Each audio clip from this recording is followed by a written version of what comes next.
Okay, so we kind of left off with the image and getting that width and height set on that, and we also need to put let's put a margin on it of 0 and auto, and save that, and let's see what that looks like in our browser window. Actually, that's not, maybe it's auto 0. No, it's 0 and auto. Let's actually put a display block on this as well and refresh that. Okay, that should center it. So if you want to center anything, make sure to put a width, height, the margin 0, auto, and display block on it. So let's go ahead and do that. I want to center all of the audio controls and video stuff as well on the web page. So we have, we've already basically centered this, but we didn't get the figure really. We got the image, but we didn't get the figure, which includes the fig caption. And we want to get the audio and the video. So let's put some classes on these. Class center on the figure class. Okay, here's the audio opening tag. Find that, and then find the video opening tag and put in the same class on all 3 elements. And we can quickly go in here and do a call out to that class.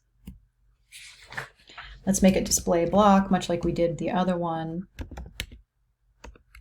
I wonder if it should be inline block. It may have updated, but as far as I know, the just straight up block is working pretty well. Width. It may be a new thing that they've updated. And let's save that and let's see what that does. It should center all of our content, and it did. Let's see, what did I put on here? Oh, I put a width of 30. Let's make it 50. Let's make it match the image above. So, and classes are stronger than just than something, so it did affect our top image. But we put a width of 50%, which means it's a width of 50% of the browser window. And that's kind of, the percentages are nice because they do resize depending on your browser. For some reason, the audio floats above the nav. I'm not quite sure. Might have to put a Z index on the navigation to fix that, but we're not going to do that in this demo.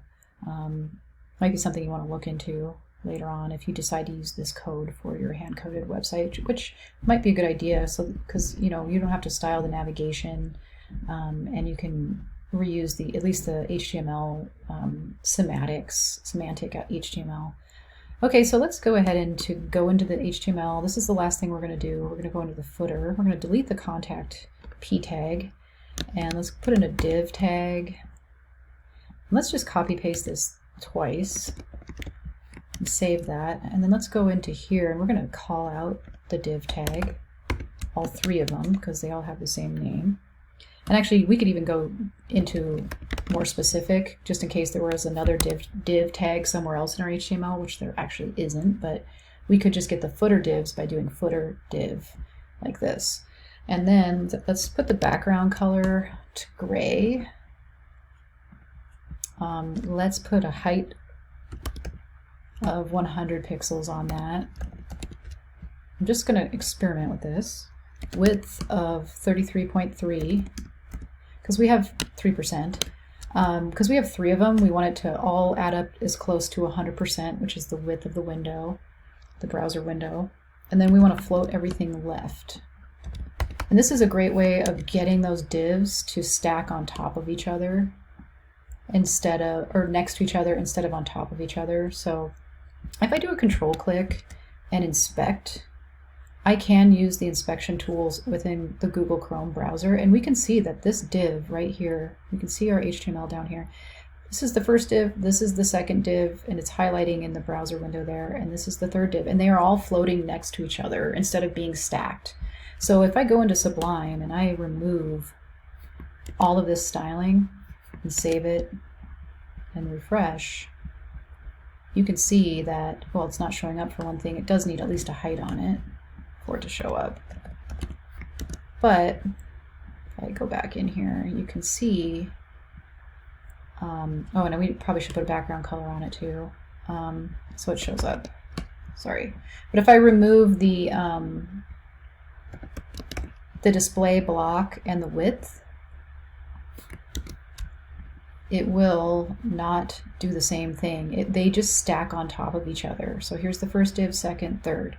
Okay, but if we add in a width, if we add that in,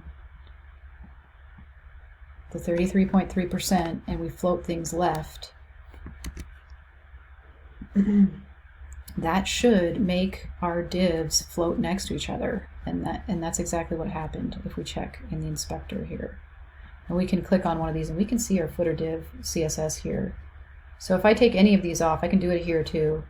It won't work. So we need the width and the float left for images to be able to be next to each other instead of stacked up. I suggest trying to do this on your website at least somewhere, having elements floating next to each other and taking up the width of the browser. So try to use this technique somewhere on your website.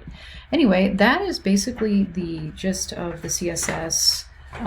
So when you're done, just make sure you save everything. So Command S on here, file save this. Go into your documents where you've saved this and make sure your folder structure looks correct. I mean, it should. Here's the root folder, and then we want the index inside of that. And then we want a CSS folder and an image folder, and the CSS should contain style.css. Images should have a couple of images, sound effects, and a cat video. And then we have our contact HTML and the index right inside the root folder. So if I go in here, this is what it should look like inside. Actually, this shouldn't be here.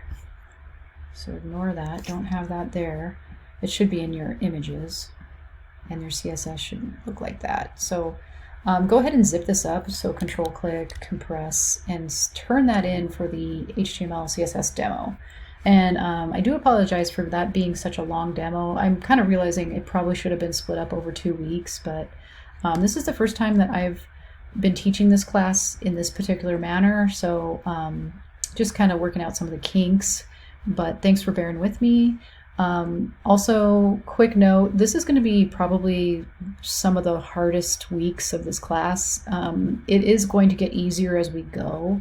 Working with Wix and Squarespace is really going to be a lot more pleasant than some of the things we've been doing. I know I've been kind of pushing you guys hard, but I did design this course to get easier as we go, for the most part. Obviously, we do have to, learn a few more, like Figma and Wix and Squarespace. We'll have to use that software, which is going to be a little bit challenging, but we're going to have like 4 weeks to work on each one of those projects. Not the Figma ones, but the other 2 websites that we build using Wix and Squarespace. We're going to be using fairly user-friendly software, and also we're going to get more time. So anyway, have a good weekend. Talk to you later.